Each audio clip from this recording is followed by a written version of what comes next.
Hey, it's Don the Auction Professor here. Today I'm going to give you another bolo. It's going to be marbles today. There's many kinds of marbles. There's clay and other forms, not just glass, but glass for the most part are worth the most. The handmade, earlier designer ones, of course, are worth a ton of money.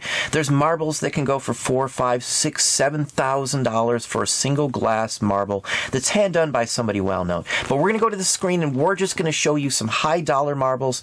Get your mind interested in them. It's another bolo, and as I've always said, the more items you can find and sell, the better off you're going to be. So we're going to go to the screen right now. Today we're going to talk about marbles. A lot of people think that it's just a ton of marbles that are worth money. I can tell you right now, 99% of every marble you will run into will not hold much of a value. It's just pretty much a given for most people. I run into more than most, and my percentage of good marbles is extremely low. But again, it only takes a couple to be worth some good money and to add to your bottom line. If you only get one or two a year and they're worth $5,000 to $1,000, that's a pretty good chunk of change just by knowing a little bit more about something. So I broaden my horizon. We've sold marbles before. I've sold them into the hundreds, never into the thousands, but there's always a first chance. I'm a novice in the marbles. I do know which ones to buy. I don't know all the names. I don't know all the techniques or styles. I can tell you, though, the larger they are, the better they are. Most marbles that are like an inch or bigger are called shooters. They're the main marble that you would shoot into the other marbles to knock them out of the circle. Marbles have been around since, Civil War times. They've been made out of clay and stone in the past. Glass, obviously, are what you want. There will be instances where some of the clay marbles will still get you some money, but overall, I don't mess with most of them. I don't mess with new ones. I don't mess with bulk purchases unless they're really crazy cheap. Just because, for the most part, they are not going to get you a ton of money. Unless you get a real good one, they're in a box or something special. The handmade ones, obviously, are the best. Here's a rather unique, original, vintage, 1800s, German-made onion skin. It's got the ripple to the outside. It has bubbles from it being dripped around the center core. It's really a neat looking one. It may not look nice to most people, but those are usually the ones that I find that are worth more money. Something like this. It's got that onion skin look to the outside. Glasses can be, like a glass or a bottle or something. You can see onion skin used to describe it as well. It's just the way it is. And this one says clown just because of the coloring, the color scheme. They name them things like Superman, Indian blanket, or Indian reservation blanket, things like that. I'm going to show you some of those too. These layer ones, though, are some of my favorite. Some of these are almost works of art to me. They're just spectacular examples of the artistry. And this one, as it says tri-layer. There's 3 layers of glass in here. There's a center core, then there's the twisted strands around it, and then the outer core, which is the clear core here. I've seen them made in person actually before at a historical village out my way. So I know how they're made. I've seen TV things on them. I've seen how it's made, literally the show how it's made, making marbles. I've seen them make custom marbles, one-offs. I've seen some of the newer ones being made as well too. I love glass like this. I'm not going to go out and buy it and collect it or anything, but I love looking at it. It's a work of art, this one here to me. $391. So the value's there on most of these. This is one of my favorites, the agate ones. This is Acro. It's the company name. It was machine made, if I'm not mistaken. The egg yolk is the coloring, and the ox blood is the reddish in it. It's called ox blood because it literally looks kind of like a blood from an ox or something. This is an early one as well. Size-wise, they always list. Another thing that you might see is sometimes people list them in millimeters depending on the country that they're in. So you might see 3 digits or 4 digits. Those might be millimeters or something along that line. It just depends on who's selling it, I would say. Most of the U.S. ones are in inches of some sort. This is an opaque, and opaque means you just can't see through it. That's all opaque means for all of you who aren't sure. You'll use that in glassware and glass things and stuff like that. Opaque. That's all it means. You can't see through it. This is a rather nice example. It's one marble. I'm assuming these are different photos of the exact same marble that they just laid out. You can see some bubbling and things like that in it too. It's a nice early one. Some have a Pontil scar, which I've talked about in glass bottles as well, and that's literally where it was hand blown one at a time, no machine or anything. and they literally had to break off the Pontil at the base of it, and then they flare it up real hot, and it smooths it out with a blowtorch or something. Depending on the era, obviously, there was other means. But here are some Supermen. The Supermen are the ones that are the yellow, the blue, and the red. Just looks kind of like Superman colors. And then the, let's see, the Indian Blanket is the one up there with the white, and then the Rebel is the bottom one right there with the, like, dark colored and then the yellow right next to it. These are typical names you see, but these I believe are machine made. They're still early 20s, 30s, somewhere in there. $500 for this lot. We're just going to flip through a few here. This is buckskin. It's kind of the coloring corkscrew marble. The company name you get to know. They made specific ones over and over and over and over and over again. So 25 bids, $340. Now this is an embedded one. Sulfide is what they're called, and it has what looks like a coin inside and a ground Pontil scar. Ground means that somebody's buffed it up, and I think you can see you can kind of see it there where it's still present, but they did remove most of it. This is some sort of process used to put this in there, and then the glass was actually encased over it. And there, you'll see images. You'll see Superman himself. You'll see figures and, you know, cartoon characters and things like that. They still did this into the 20s, 30s, and even 40s, from what I understand. I collect marbles, but I don't collect the sulfides. Interesting either way. People do buff these, so sometimes you can be fooled by someone polishing them later on. Usually you can tell because there isn't any little telltale signs that it was used in the section they buffed. So anyway, $2,500. Sulfides usually are really early, 1870s and in that forth. This one's a real early one, too. This one's been in the ground. Look at it. You can just tell. It's dirty. It's just been around. Somebody probably dug this at an old home site. Pontil, it's an early one. It's the clown style, $1,500. It's not in the best condition. I offer here this rare German color for Pontil scar. Many color spots.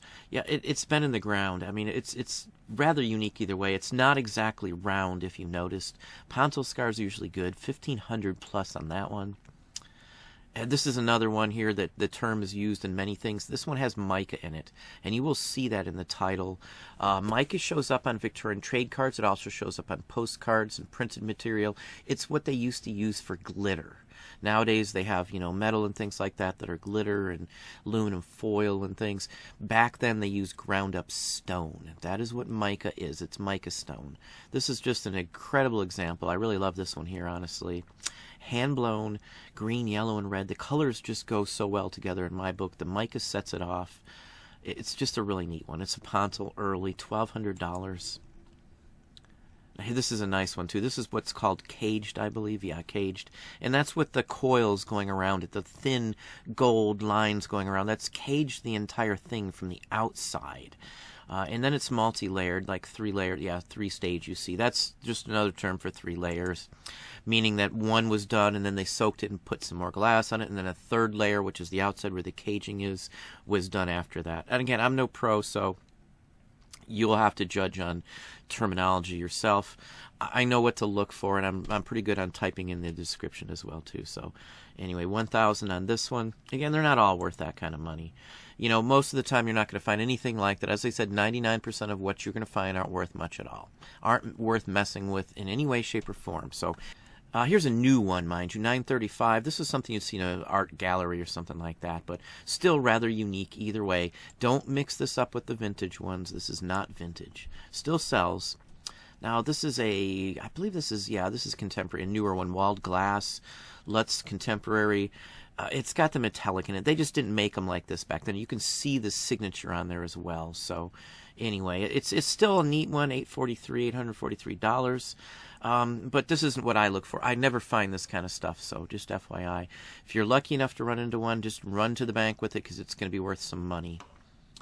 Now, this is a vintage one. I love the green in this one. This is one of my favorites. They made some lights, swag lights from the 60s, and it used basically the same color scheme of glass. And it's in like a 7-Up bottle. Some of the vintage ones are some of the early soda bottles it reminds me of personally. You can see the bubbles. You can see that it's bubbled throughout. It's got little dimples in the outside and maybe little dings and stuff to it. $839, 27 bids. Here's just another new one. You can see there's actually a bubble. That bubble I would not imagine they wanted. But the metallic again, the swirl. It's an awesome looking one. It reminds me of a planet like Saturn or something like that. But anyway, it's still very nice. Let's move on. 860 on that one. Here's another vintage one. Now this is mica. The photos aren't so great. Some of these are hard to photograph. You can tell it's not round. It's lobed. It's very crude. 1800s, 1860s, 70s, 80s, somewhere in that range. 750, 21 bids. Again, mica. Literally ground up stone. This is a new one, James Alloway. You'll see this one in a lot of antique malls, honestly. It's really, really neat. I do like this one, how he's crossed the actual bands and that swirl across it. And then it has like a Starry Night background to it. It's really neat, I have to say, you know, for an art object alone. But you're not going to find this, but it's just an incredible marble. Everything I show you, obviously, you're not going to find, but it's worth knowing. It's worth enjoying it. I love marbles. I don't mind looking at them. I always dig through them when I see them. 99% of the time, I don't find anything at all, but it's that 1% that makes my day. Here's a box, all the same type. Again, that's part of the gist of this. They made the same style, so they've named them, you know, agates and things, and number 0, box of 25. That's size consideration on them like that. Another boxed one, J.C. Pressman. I believe it's the same Pressman who made some of the Pressman board games later on, if I'm not mistaken. But you can tell on some of these because there'll be like ridges where the marbles aren't perfectly round and things along that line. Can't quite tell in these. There's a little dimple in the red one on the left, but that's just what I'm used to. 576. Here's some more oxblood. Lemonade and egg yolk. Again, the names vary across it. It's not quite egg yolk, so yeah, I can see the lemonade. It does look like lemonade, the far left one especially. I always thought it was like a bacon to me. It looked like bacon and eggs, but, you know, it's the old terminology. It's stuck around for all this time. 567 for these 4. And these are what used to be common marbles, mind you, in the 20s and 30s. Another lobed, again, lobed. It means it's not round. It's got lobes on it. You can see big, big bubbles in the glass. Early striations, dimples, all kinds of stuff. This is what you want to see. I'm sure it has a Pontil marking on it somehow or somewhere. It's 2 inches. It's a huge shooter. 565. Color scheme's not so great. It's cloud onion skin. It's an interesting one, but it's not as good as some of the other ones. It's crude. That big bubble on there is a factor in my book, because if it takes a hit there, that's gone. So this wouldn't be something someone would ever want to use. Here's another one. Now, this one says Pontil. That's a machine that made these, or the company specifically. And sometimes they have seams that almost where the mix doesn't exactly blend in, or it wasn't flared at the end. Whatever you would want to call it, where you can see like it's almost 2 pieces of glass put together. This is what's called the Superman again. It's got the color scheme of Superman. You can see the blue is the same blue as Superman. And I'm very sure that that was actually intentional. These came out in the 30s, 40s. Just another one, $510.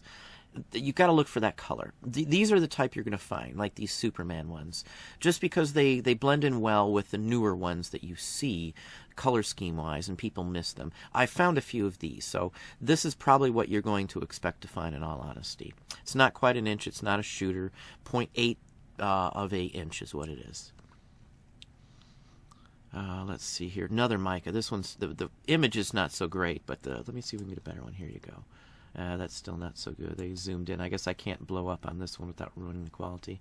But this one's really unique, too. This is the mica in there. It's a blizzard. It's just all over it. This is more stylized. It's got like fins that go around it that are like some of the newer ones here. 535, 23 bids on this one. Again, these are works of art to me. I enjoy looking at this stuff. This one's over an inch. Here's a shooter. Oh, and there's the line I'm talking about. You can see how it's like almost separated into 2 hemispheres almost. That's what I see sometimes on some of them. If I see that, I buy it no matter what, if it's a decent one. Just because that's usually a factor right off the bat that it's old. And as I've said, Superman are one of the ones I find the most... I found most of the standard ones many times over, honestly. But Superman, I find a couple a year. So that's literally one of the most popular ones I find. 500 for this one. And here's just a mix of German ones. Rather neat. This lot here are probably damaged-wise here. You can see there's a hole on one of them from a ding. Some of the Pontils aren't very well cleaned up.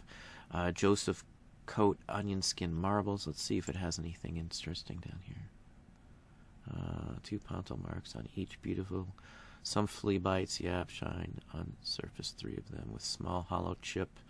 Nothing serious. The small hollow chips are usually a chip out or where there was a bubble in the glass and it broke out and there's what looks like a chip in it. But $4.75, I might have split these up and listed them for cheaper, like 2 or 3 at a time. I think he would have got more out of these, just from my own personal experience. And here's another one of the cage ones. And as I said, the cage are the red banding at the very outside of the marble. It's three layers, basically. You can kind of get the gist of it when you've seen enough. There's a center core, and then you see the blue and the white banding with the red and yellow. That's the second core. And then the outside one is where the actual clear glass and then the cage itself goes. $4.75, 2 bids. Not a spectacular one, but it's still rather interesting. I love the gold caged ones. They look more like a cage to me. Just color-wise, I guess. It looks like the old bird cages. Another sulfide. It's a girl sitting in a chair. They're rather crude looking. These sulfide things were pretty much all that would survive being embedded into the glass at the temperature the glass is. $625. It's 2.5 inches. Now the small sulfides that I've seen are newer ones, like usually comic book characters. This continue the process. Same factories have made these things for a long time, decade upon decade. From like the 1870s all the way up into, say, 1940s. Some of the same factories made marbles, believe it or not. $625. And just one more here, just to give you another idea. This is a golden rebel. Now, the rebel I find quite often, too, as almost as much as the Superman. It's usually in the same area. Usually you can find them together, even. Just kind of got to get the gist of them. They're usually bigger than modern marbles, too. This is 21/32 of an inch. So it's a little bigger one, well over 1/2 an inch, of course. It's unique, I think. I like this one here, too. I've always liked the patterns. Some of them look like real stone, and there are some marbles that they cut out of real stone. I don't know if those are usable marbles or what, but some of those still sell, like a cat's eye or something like that. But that's marbles for today. Hopefully that at least gives you an idea in what to think about. Again, let me reiterate this. 99% of most every marble I see is not worth buying. So take that into consideration, unless it's a huge lot of them and there's a few potential ones in there, and that huge lot's $4 or $5, I wouldn't mess with it ever. Just because you're going to sit on them, you're not going to get much money. There's weight into them if you buy a big lot. I see them in jars a lot, and people try to pawn them off that way. That's something I do when I can't sell them. So don't fall for the jar routine, like, ooh, maybe there's one in there. A lot of the time they've already been searched through. Kids did keep them in jars at their houses, so sometimes jars can be good if it's like at an estate sale that hasn't been picked through. But that's it. Well, there you go. There's another key item that I do look for. They do show up pretty much wherever you can imagine. Garage sales, estate sales, flea markets, thrift stores, church sales, really pretty much anywhere. Even antique malls. When you're buying them at an antique mall, of course, there's a different avenue, different aspect of it, because people could have already looked through them. So I usually stray away from marbles there, but they are something that you can find pretty much anywhere. Hopefully that gave you some ideas of the subject. Hopefully you enjoyed it. If you did, please hit the like button down below. You can also hit the bell icon to be notified when I post new content or go live. Subscribe and tell a friend.